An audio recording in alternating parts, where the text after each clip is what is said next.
Hello students, welcome. Good morning to all. आज हम किताबें इस कविता के बारे में जानकारी सुनेंगे, पढ़ेंगे, समझेंगे। किताबें हमारे लिए बहुत महत्वपूर्ण होती है। यही इस कविता के मार्फत कवि गुलजार ने हमें बतलाने का प्रयत्न किया है। किताबें ही हमारे सच्चे मित्र की तरह हमारी मदद करते रहते हैं, लेकिन कवि ने यहाँ पर उसका चलन बंद हो गया और उसी के बारे में थोड़ी जानकारी यहाँ पर कवि ने दी है। किताबें रचनाकार गुलजार। इनका मूल नाम संपूर्ण सिंह कालरा है। इनका जन्म स्वतंत्रता पूर्व भारत में 18 अगस्त 1936 में दीना झेलम जिला पंजाब में हुआ। ये एक कवि, पटकथा लेखक, फिल्म निर्देशक, नाटककार होने के साथ साथ हिंदी फिल्मों के प्रसिद्ध गीतकार भी हैं। इनकी प्रमुख कृतियों में चौरस रात लघु कथाएं, रावी पार कथा संग्रह, रात चांद और मैं, एक बूंद चांद, रात पश्चिमे की, कविता संग्रह, खराशे आदि का समावेश है। प्रस्तुत कविता में गुलजार जी ने पुस्तकें पढ़ने का सूख, कंप्यूटर के कारण पुस्तकों के प्रति अरुचि, पुस्तकों और मनुष्य के बीच बढ़ती दूरी और उससे उत्पन्न दर्द को बड़े ही मार्मिक ढंग से प्रस्तुत किया है। आधुनिक संवेदना के साथ ही परिवेश के संपूर्ण वैविध्य को नए शिल्प में अभिव्यक्त करने वाली ये काव्यधारा नई कविता अर्थात आधुनिक कविता कहलाती है। यह एक आधुनिक कविता है। अब हम कविता की 16-17 पंक्तियां ताल लय के साथ पढ़ेंगे, दोहराएंगे। तो बच्चों, मेरे पीछे उसे तुम्हें दोहराना है। किताबें झांकती हैं बंद अलमारी के शीशों से, बड़ी हसरत से तकती है। महीने अब मुलाकातें नहीं होती, जो शामें उनकी सोहबत में कटा करती थी, अब अक्सर गुजर जाती है कंप्यूटर के पर्दों पर। बड़ी बेचैन रहती हैं किताबें, उन्हें अब नींद में चलने की आदत हो गई है। जो कतरे वो सुनाती थी कि जिनके सेल कभी मरते नहीं थे, वो कतरे अब नजर आती नहीं घर में। जो रिश्ते वो सुनाती थी, वह सारे उधड़े उधड़े हैं। कोई सफा पलटता तो एक सिसकी निकलती है। कई लफ्जों के माने गिर पड़े हैं।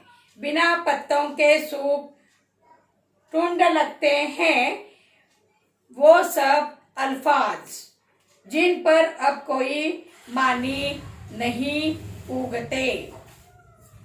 जुबा पर जो जायका आता था, जो सफा पलटने का, अब उंगली क्लिक करने से बस झुपकी गुजरती है।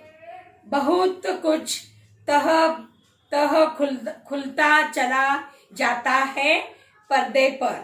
किताबों से जो जाती राब्ता था कट गया है। कभी सीने पर रखकर लेट जाते थे, कभी गोदी में लेते थे, कभी घुटनों को अपनी रिहल की सूरत बनाकर नीम सजदे में पढ़ा करते थे, छूते थे जब भी से। वो सारा इल्म तो मिलता रहेगा आइंदा भी, मगर वो जो किताबों में मिला करते थे, सूखे फूल और महके हुए रुके, किताबें गिरने उठाने के बहाने रिश्ते बनते थे, उनका क्या होगा, वो शायद अब नहीं होंगे। तो इस कविता में कवि ने कुछ उर्दू फारसी शब्द भी दिए हैं, अंग्रेजी शब्दों का भी जिक्र उन्होंने यहाँ पर किया है। आज हम पेज नंबर 12 पर जो 3 पद्य दिए गए हैं, 3 पंक्तियां यानी 16-17 पंक्तियों का भावार्थ हम अब देखेंगे। तो गुलजार जी ने यहाँ पर पुस्तकें पढ़ने का सुख, कंप्यूटर के कारण पुस्तकों के प्रति अरुचि, पुस्तकों और मनुष्यों के बीच बढ़ती दूरियां और उससे उत्पन्न दर्द को बड़े ही मार्मिक ढंग से प्रस्तुत किया है। अक्सर बच्चों में पढ़ने की रुचि ही कम हो गई है। अक्सर हम देखते हैं घर पे टीवी, मोबाइल जिसका ज्यादा उपयोग किया जाता है, कंप्यूटर का भी उपयोग किया जाता है, उसके साथ बच्चों को पढ़ने में रुचि बिल्कुल नहीं रह गई है। और कभी भी हमें यही बतलाना चाहते हैं। कंप्यूटर का महत्व उन्होंने बताया है, लेकिन उसके कारण किताबें पढ़ने का शौक या किताबें पढ़कर जो अवान्तर जानकारी हम प्राप्त कर सकते थे, वे अब बच्चे पढ़ने में उसे रुचि नहीं रह गई है।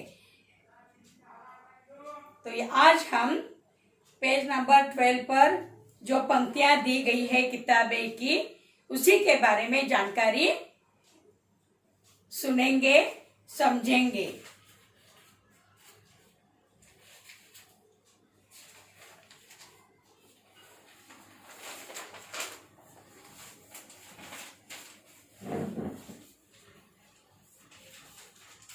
किताबें झांकती हैं बंद अलमारी के शीशों से, बड़ी हसरत से तकती हैं, महीनों अब मुलाकातें नहीं होती, जो शामें उनकी सोहबत में कटा करती है अब अक्सर। इन 4-5 पंक्तियों में कवि कहते हैं, किताबों के बंद हो चुके चलन के कारण किताबें अब सिर्फ अलमारी में बंद रहती हैं और उससे बाहर निकलने की हसरत लिए अलमारी के शीशों से हमें ताकते रहती है। और वे कहते हैं, एक समय था जब लोग अक्सर शाम का वक्त, शाम का समय किताबों के साथ बिता दिया करते थे, लेकिन आज वह शाम लोग कंप्यूटर के साथ गुजारते हैं, कंप्यूटर के साथ बिताते हैं। तो दूसरे अभी 4-5 पंक्तियां, गुजर जाती है कंप्यूटर के पर्दे पर, बड़ी बेचैन रहती है किताबें, उन्हें अब नींद में चलने की आदत हो गई है। जो कदरें वो सुनाती थी कि जिनकी सेल कभी मरते नहीं थे, वो कदरें अब नजर आती नहीं घर में। जो रिश्ते वो सुनाती थी वह सारे उधड़े उधड़े हैं, कोई सफा पलटता है तो एक सिसकी निकलती है। कई लफ्जों के मानी गिर पड़े हैं, बिना पत्तों के सूख ढूंढ लगते हैं, वो सब अल्फाज जिन पर अब कोई मानी नहीं जाते। दूसरे 6-7 पंक्तियों में कवि कहते हैं, इन किताबों में खूबियां भी हैं, जिसे कि कंप्यूटर, लैपटॉप की भांति सेल खत्म हो जाने की वजह से वे बंद नहीं पड़ती है। इसके बावजूद भी आज किताबों का वजूद तो है, लेकिन उनका उपयोग कोई नहीं करता है। परिवार और रिश्तों का जो मूल्य किताबें सिखाती थी, अब घर में उसकी कमी दिखाई देती है।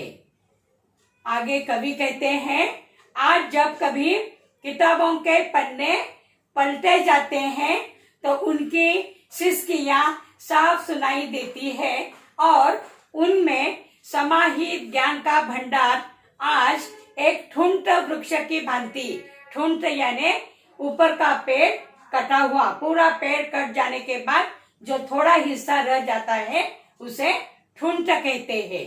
तो यहाँ पर कवि कहते हैं उनमें समाहित ज्ञान का भंडार आज ठुंठ वृक्ष की भांति हो गया है, ठुंठ वृक्ष की तरह हो गया है, जिसका कोई उपयोग नहीं है।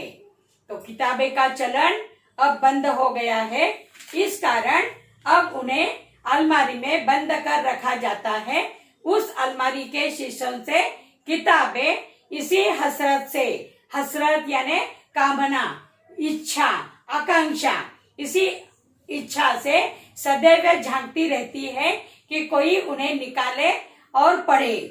महीने के महीने बीत जाते हैं लेकिन अलमारी से बाहर आने की हसरत नहीं पूरी होती। एक समय था जब अक्सर शामें किताबों के साथ लोग बिता दिया करते थे, लेकिन अब ऐसा नहीं होता। तो किताबों की खूबियां आज भी है, कोई कमी नहीं है। जैसे कि कंप्यूटर लैपटॉप की भांति, लैपटॉप की तरह खत्म हो जाने की वजह से वे बंद नहीं पड़ती है, इसके बावजूद भी आज किताबों का वजूद तो है लेकिन उनका उपयोग कोई नहीं करता है। परिवार और रिश्तों का जो मूल्य किताबें हमें सिखाती थी, अब घर में उसकी कमी दिखाई देती है। कवि और कहते हैं, आज जब कभी किताबों के पन्ने पलटे जाते हैं तो उनकी सिसकियां साफ सुनाई देती है, उनमें समाहित ज्ञान का भंडार आज ठुंठ वृक्ष की तरह हो गया है, जिसका कोई उपयोग नहीं है। तो आज हमने ये 16-17 पंक्तियों का भावार्थ देखा है। समझ में आ गया सभी को? तो आज वर्ग पाठ में कविता पूरी तुम्हें लिखनी है और उसके बाद पूरी कविता लिखने के बाद पेज नंबर 13 पर शब्द संसार दिया हुआ है, जिनमें शब्द अर्थ तुम्हें लिखने हैं। हसरत, कामना, उम्मीद, इच्छा, सोहबत, संगत, कदरे, मूल्य, मायने, जायका, लज्जत, स्वाद, सफा, पन्ना, अल्फाज, शब्द, राब्ता, संपर्क, जब्बी, माथा, इल्म, ज्ञान, रुके, चिट्ठी या संदेश पत्र, रिहल, ठावनी जिस पर धर्म ग्रंथ रखकर पढ़ा जाता है।